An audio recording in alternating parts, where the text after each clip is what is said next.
So my name is Kenji Stoll. I'm an artist and guest curator for Echoes of the Floating World.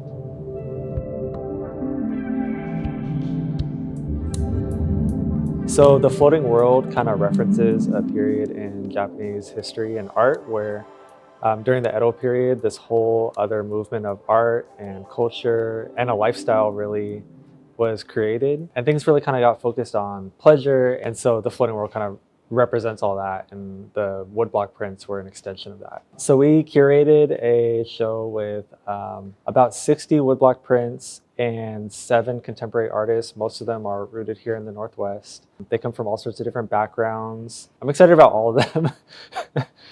Ukiyo-e, which is the woodblock prints that are in the show, they covered all sorts of different topics of the time. They were used for everything from actors and actresses, popular folk heroes, religious imagery, even just to political satire and just kind of everyday thing. They became really popular because they were mass produced and therefore a lot more affordable than other types of art that took a long time to produce. Because they were really popular, they also expanded kind of what kind of art was created and what kind of topics and things were covered because they were speaking to everyday people. So when I think about the title, Echoes of the Floating World, I'm really thinking a lot about kind of the ripple effect that those artworks in that time period had throughout history and even to today and in our local community. Those woodblock prints are really influential in a lot of ways that we don't often think about. Things like manga and anime, which are incredibly popular today, can be traced back to that time and to some of the original manga and woodblock prints that were made. I think some of them are even in the show. Things like Japanese tattooing also can be traced back to that time. So I work as a tattooer here in Tacoma, mainly working on Japanese designs. Japanese tattooing has, as we know it, has kind of existed since the Edo period. So a lot of the really famous woodblock printers, especially ones that did warrior portraits and things like that, they actually created those designs to be tattooed. And so those designs are still replicated over and over and over again today. And that's a period of like 150, almost 200 years that they've been doing that. So yeah, the tradition of Japanese tattooing is just kind of an extension of that. And even in tattoo history, there's a really interesting kind of story and exchange that happens with American tattooing for that time too. So we kind of have a blended history in a lot of ways now, here at least. I'm a 4th generation Japanese American, multiracial.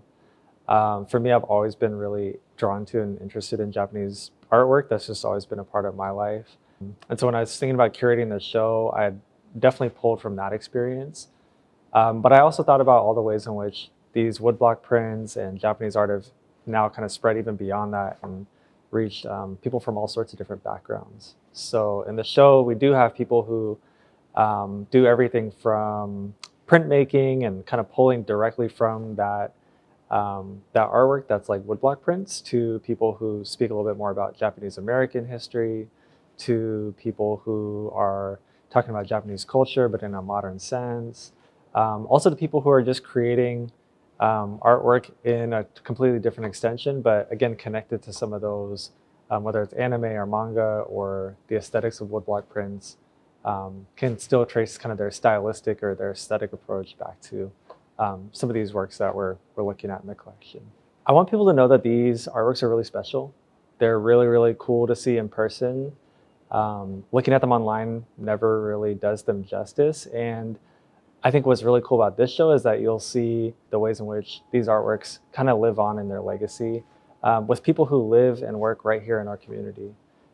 We have so many amazing, talented artists and creatives right here in our backyard. And they're doing things that you can honestly tie directly back to some of these things that seem like kind of ancient history in some ways, but are also right here in our backyard at this museum. So to me, it's a really cool full circle moment where we get to see all those things in one place.